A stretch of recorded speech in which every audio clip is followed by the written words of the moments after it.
Yeah, welcome to Unlocking the True Potential of the Metaverse. My name is Daniel, founder of Omni Labs, where we're a Web3 game built on Unreal Engine, focusing on bringing blue chip NFTs to life. And here we have an amazing panel. I'll just let you go one by one and introduce yourself and your company. Hi everybody, I'm Diego Di Tommaso. I'm the co-founder and CEO for Over the Reality. What we are building, it's an augmented reality metaverse. So the idea is to have a platform to edit the physical world with geolocalized AR. Hi, my name is Carmelo Milian. I'm the CEO of Polka City. Polka City is a metaverse with its full online economy, where everything that you see in the metaverse in the game is an NFT. People own from cars to discos, racetracks, land, everything. Thanks for having me here. Hi guys, my name is Alex Firsov. I'm from Sensorium. I'm a chief Web3 officer there, and Sensorium is a VR metaverse, entertainment focused and Web3 ready. Hello everybody, my name is Alexander Yevsikov. I'm from Actuality Actual Life company, which is Actual Life is a Singaporean homemade metaverse. And what we do, we create some kind of Shopify for the metaverse, when the business can come and get the self-toolkit and create the metaverse space to get to the next level. Hi, I'm Iran El-Khanani. I'm the co-founder of Bullperks and GamesPad. We have a decentralized VC, incubator, launchpad, gaming and production studios, NFT marketplace, as well as we're building the metaverse. Sweet. So the internet brought opportunities to people in all parts of the world, being businesses, consumers, or just people trying to have fun. So with the metaverse bringing in true globalization of opportunity, how do you feel it'll push further what the internet already did? And anyone could just chime in. Yeah, well, if I can start, I mean, I like always the comparison between the metaverse and the web. And I think that when we talk about the web, for example, right now with the metaverse, we are like we was in the web in the 90s. So also the use cases that we see right now for the metaverse are just the tip of the iceberg. Probably if the use cases that are working right now are gaming, live events, and probably will be big and even bigger than now. But if we think, for example, about, again, the internet and famous use cases like, for example, Amazon. When Amazon started, the killer app back then was selling books. So, and right now, how much of their business is selling books? It's just probably 1-2% of the total. And back then was very difficult to see that. So yeah, we are at the beginning of this new era of the 3D internet. And I mean, we're just really seeing the beginning of it. And also right now, of course, maybe this is a little bit biased, but when we think about the metaverse, everything is VR. We think about, for example, about Ready Player One. But in our vision, another big unlocking for the metaverse will be AR. And as soon as we will have devices that allow to do that, smart glasses that are cheap enough and have enough penetration in the market, AR will be incredibly bigger than VR, because at the end of the day, we are physical beings, so we will not pass all of our time with some occlusive headset on our face. That's for my point. I agree with you. So first was the newspaper, right? Then we had radio. New technology came up. Then we have TV. More technology. Then we have the internet. More technology. We have the internet at different levels. Now we're in Web3, right? A whole bunch of different technologies enabling, right? The metaverse. And the metaverse is basically, it's nothing new. It's been trying to kick off for decades now. But now we have the technology with VR, AR, and Web3 and all that is going to take us to the next level. So I think that we are barely scraping the surface of how far we can go with the metaverse. Right now, our imaginations are limiting us to the level we are, but little by little, this is going to get to another level that like he said with AR, because I mean everybody puts on the VR headset and it's fun and we have a good time, and then you take off the VRs, and that brings me to another thing. Pretty soon, all these people with the VR headsets are gonna suffer for what I'm gonna call the metaverse depression. They own a car, they own a beautiful girlfriend in the metaverse, they have a mansion, they drive their boat, then they take off the headsets and they live in their mother's basement. Right? So that's going to be depressing for real. I know it's funny, but it's going to be depressing for real. So I think, like he said, the next step of the metaverse will be a mix of course, I have the metaverse, but I'm going to have AR. I'm going to be able to walk in the streets, bring my assets with me, have other people see my assets, see my accomplishment through AR, and that's the next level. And that with, you know, of course, always marketing, following everything, making money out of everything that we do. That's how it's gonna explode. So I see ourselves, I see the metaverse 10 years from now, it's gonna be mostly AR, and it's gonna be like you got your sunglasses and you're seeing everybody's message and billboards and everything going around. Yeah, I agree that it's hard to explain what metaverse will be in 10 years. Imagine how to describe what is the internet in 1992, for example. Mm-hmm. So what we know now that the metaverse itself is like a child of 5 parents: video games, online communities, XR, digital assets, and virtual worlds. So it will be a mix of all the things together with some kind of amplification of everything inside. And what we are trying to do in Sensorium, for example, if speak practically, we're trying to provide all the services from each, let's say, parent to the community. And we are fully focused on entertainment industry. Mm-hmm. And for example, we got our own virtual world where we have AI-driven avatars that live independently. So that world continues our users inside or not. For example, for online communities, we are providing DAO services that allows them to collaborate, to do something together, and so on. For a community of gamers, we provide gamified things, and so on and so on. So I think the future of metaverses, I see 2 options. The first one, it will be some kind of one metaverse, and on the other hand, it can be a different focused metaverses. And now we are not trying to build a big metaverse. We're trying to focus on our own communities that are interested in to be entertained, and we are trying to provide them all the best from all the parents of the metaverse. I'm going to add to that. Real quick. It's very important that he said, we are building all these little metaverses and so fragmented. That's not going to work. For this to be successful, every metaverse needs to be interconnected. We have to have a way to get together, work. I want to go from my Polka City to his world and to his world, and you can go to Citibank through any of our worlds and get their services. If we're not together, if all these metaverses don't interlink, we're gonna fail. We're gonna fail miserably. Yeah, absolutely agree. We just had a conversation yesterday, remember?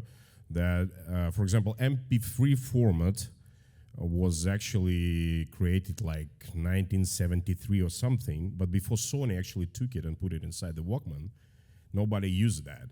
MP4 format has the same story, but with YouTube. So what I see, and I'm exactly agree with that metaverse world will be like real world. So we can build the map, different metaverses all around the globe, and they all should be connected. And this process will be forced when somebody takes the responsibility to standardize the format and standards of this, interaction between metaverses. So right after that, nobody could stop that, So yeah, and for me, metaverse is it's absolutely next level, or better to say next evolution of social networking. When we try to connect people with immersive experiences. And I heard a lot that VR assets and VR and AR assets is very important, but even now, what we create, you can use the metaverse right from your computer or your mobile device. So as a metaverse creators, we don't have to limit people just with some devices, because even use like a normal device, you already can join the metaverse and get that stuff. Other important things what I see is we really need to connect the physical world and digital world, because like you say, then you take off your glasses and you at the mother's basement, yeah?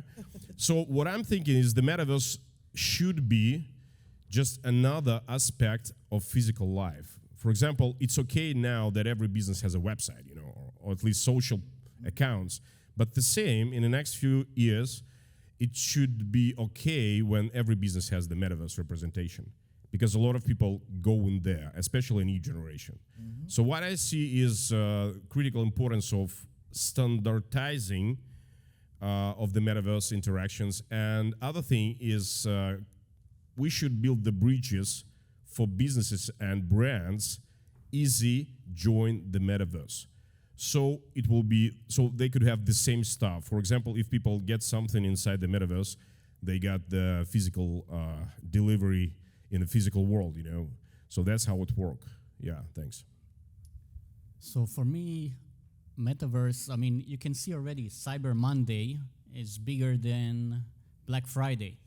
And you see 4 or 5-year-old kids that basically can operate the iPad or the iPhone better than we could at my age. So bottom line is this generation is getting smarter and more tech savvy and less patient. So for them, the metaverse will be the next step. They'll do the shopping there, they'll play there, they'll live there, they'll do everything there. So that's what we're trying to provide for them.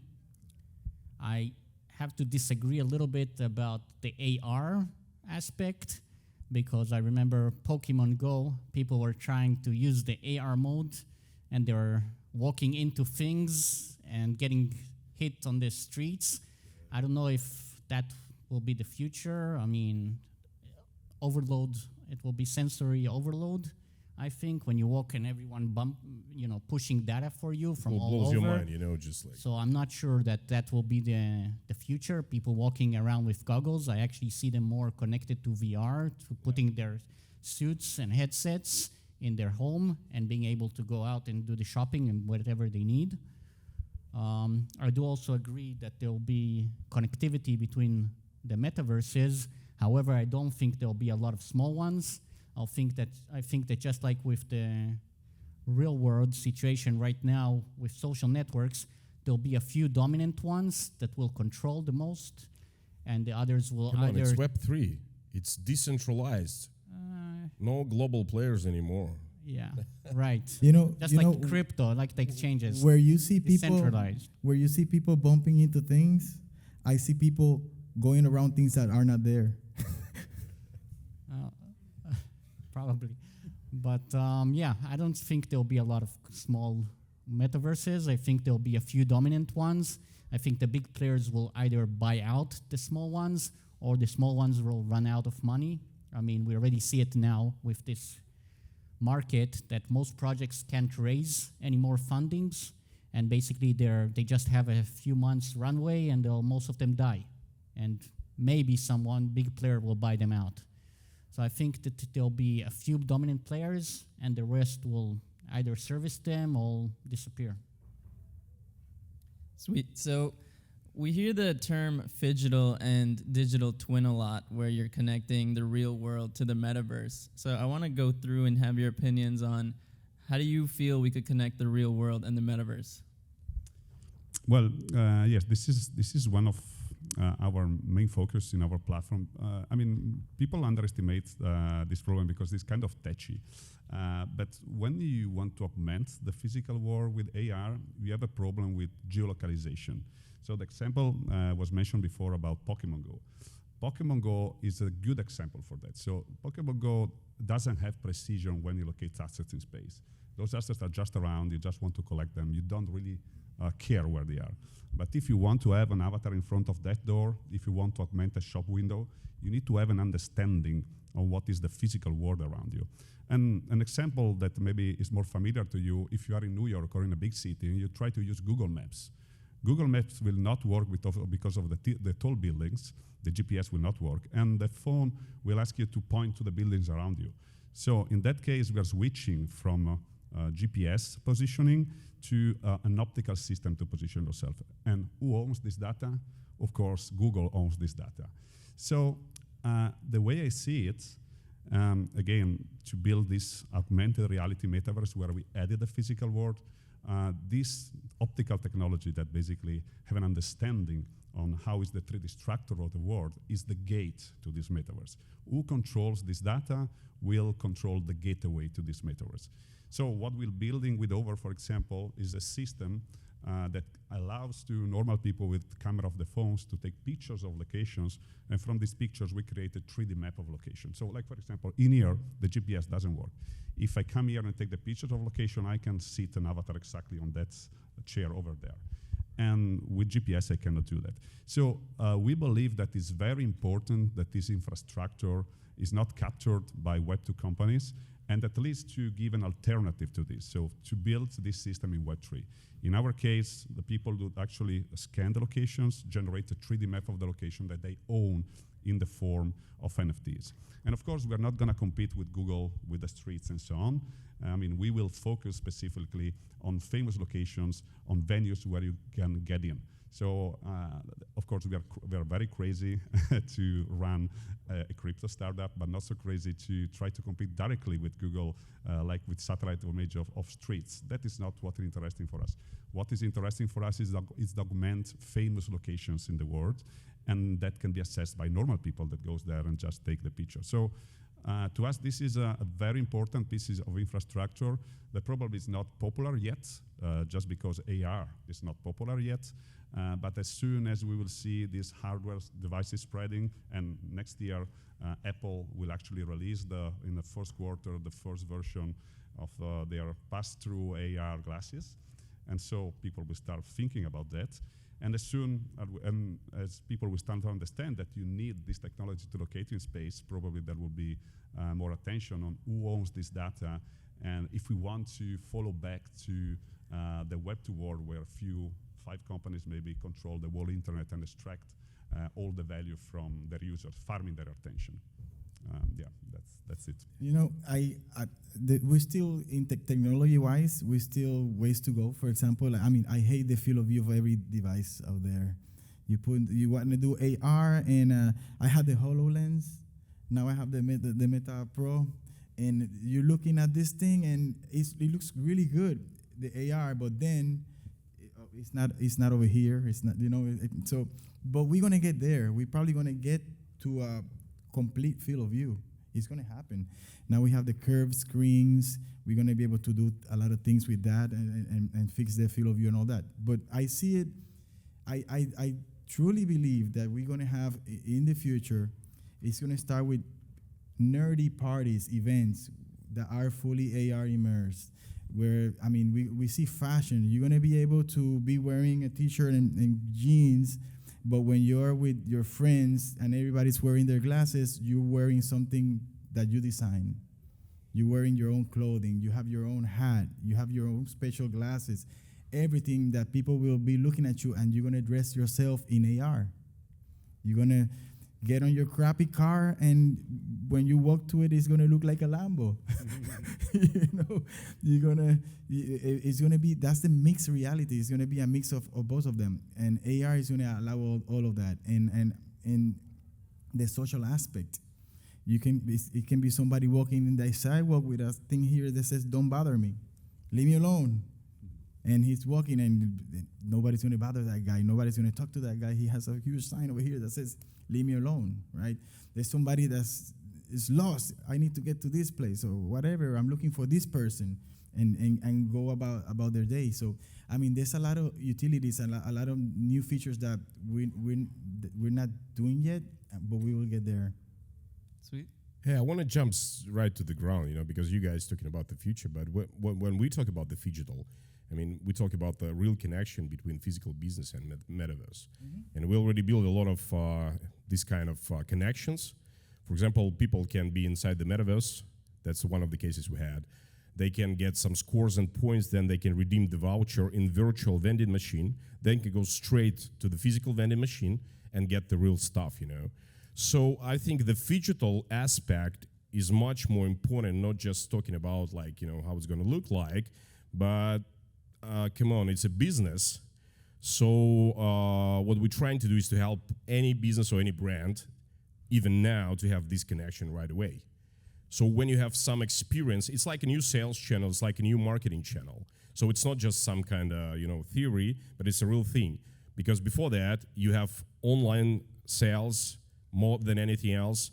And the next step, when you create your own metaverse representation or the marketplace, you can actually interact with your audience in absolutely new level of engagement. So, because it's immersive.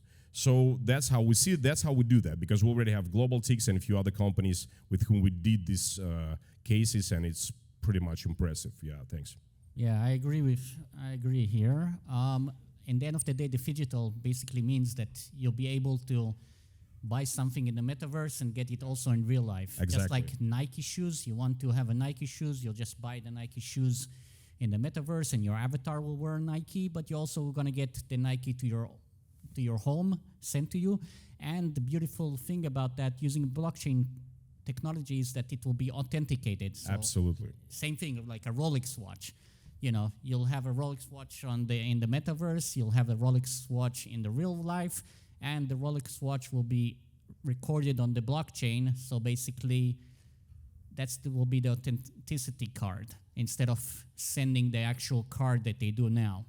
And so this is where I think all the retail companies are now moving into. They understand the potential, and that's the big future. Yeah, not just retail, also banking. Yes. We have a few banks who right now we're doing the pilot, you know, it's critically interesting. Yeah, I'll pass the mic. Yeah, thank you. So it's kind of a tricky question. I mean, digital and metaverse, because, for example, like from our perspective, from the things that we do in Sensorium, we're building an out-of-this-world experience. So we don't want to just copy a physical world into VR, into the VR environment or AR environment and so on. So we want to create something new, something that you can't feel in real life, something you can't experience in real life.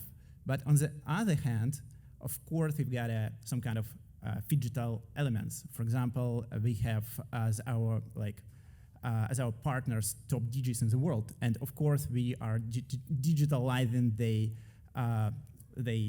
faces, their bodies, creating digital avatars for them, AAA, and put into the metaverse to provide something best from this world, from the physical world. So we took all the best from both of the worlds and put it together to create a metaverse. Yeah, exactly. So right now, guys who really look straight forward to the metaverses is, like it was said, retail, financial segment, hospitality, and a healthcare. That's what we saw. Because if you connect the metaverse with the SBT, soulbound token, you collect all the information about the persona's actions, and it brings you a new potential for AI marketing resources, when you can touch people directly with not just personalized offers, but with something real they need, you know. So yeah, so that's what we saw. Yeah, I agree with him about that. And as I mentioned before, I don't see a lot of the metaverses survive. The ones that will incorporate this kind of thing will survive. This is why for us, monetization, partnerships, clients is one of the key factors. You know, you can build amazing product, but if you don't have clients, if you don't have adoption, people want to go there and actually use it, there is not going to be a future for that metaverse, as much as beautiful it might be. Yeah, and so that actually brings me to my next question. So a lot of metaverses could be B2B, B2C. I want to ask you guys, starting from you, who are your clients? For me, I mean, it's a mix. Obviously, everyone, the retail person is obviously the biggest client. We want major adoption, and we're actually aiming not just for the crypto community, but for us, we're trying to get everyone into the metaverse. But obviously, you have to have all the big retailers, the banks, all the big companies in the metaverse, in your metaverse. Otherwise, sports team, artists. So that's what we're trying to do. We're trying to do an immersive experience that basically you can go, you can play, you can shop, you can go to events, you can do everything in the metaverse. You don't need even the education. You can just go and do courses online in the metaverse. Yeah, for us, it's straight B2B2C, because we really believe that if we're going to help business, traditional business, jump straight to the metaverse, it's going to bring the massive adoption right away. So for now, we try to catch every single area, like I said, hospitality, economical sector, and travel, and healthcare, and retail, just so we can jump inside that. So right after we got all the cases done, I'm pretty sure that a lot of people will come to and join this. And the model we see is MaaS. It's like a new term, like Metaverse as a service. So it's going to be a kind of subscription thing, like when you can. We can try to imagine that the Metaverse is a big mall, and you can just rent a place there to represent yourself. So that's how we see that. Yeah, thanks. For me, it's kind of philosophical question. It's like, who are the clients of our world? Yeah, and but for if you speak about Sensorium, what we're trying to create, it's kind of out of this world, AAA, super quality experience for people who loves electronic music. But they are our community. I can say that our consumers or something like this. They are our like friends, community, builders, feedbackers, and so on.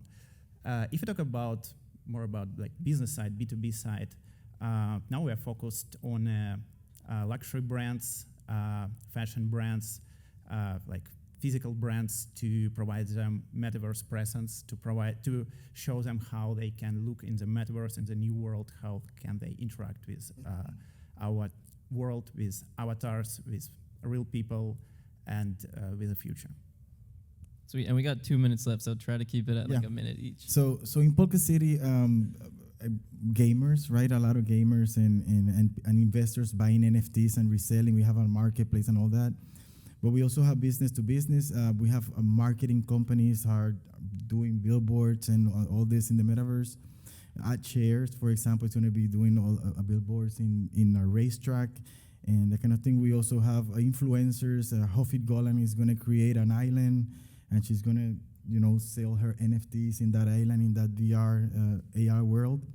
And and Baron Davis is going to add a stadium. We're going to have a basketball game inside Polka City with Baron Davis and that kind of stuff. So gamers and all the people who want to use gamers and investors as a target.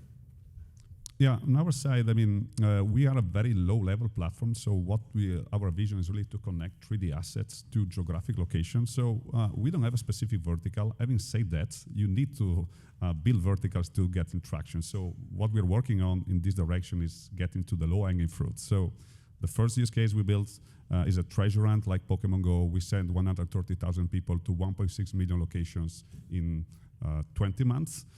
The second use case that we are building to engage people is live events. We just did 2 weeks ago an event with Dcentral, the first cross-metaverse concert, where we had a big DJs, like for example, Regard, that has 11 million listeners per month. And lately, what we are working on also is fashion NFTs, because we believe that as the more time we pass in the metaverse, the more we will want to express ourselves like we do in everyday life with our clothes. We already see this happening in the social media, and so we think this is another vertical use case that will get traction now. And then, of course, the future, as I mentioned at the beginning, is very difficult to predict, but at the beginning, we need to work on low-hanging fruits, and these are the 3 ones that we believe will get traction. Dan, we should applause to this man. Can you stand up? The for a future is second? here. Come on, See, applause, guys. I don't know what it is, but it looks. see, this guy impressive. is ahead of times. Ahead of times. All right, well, thank you so much, everyone. It was a good panel. Thank you, Thank guys. you for having me. Thank you. Have a good day.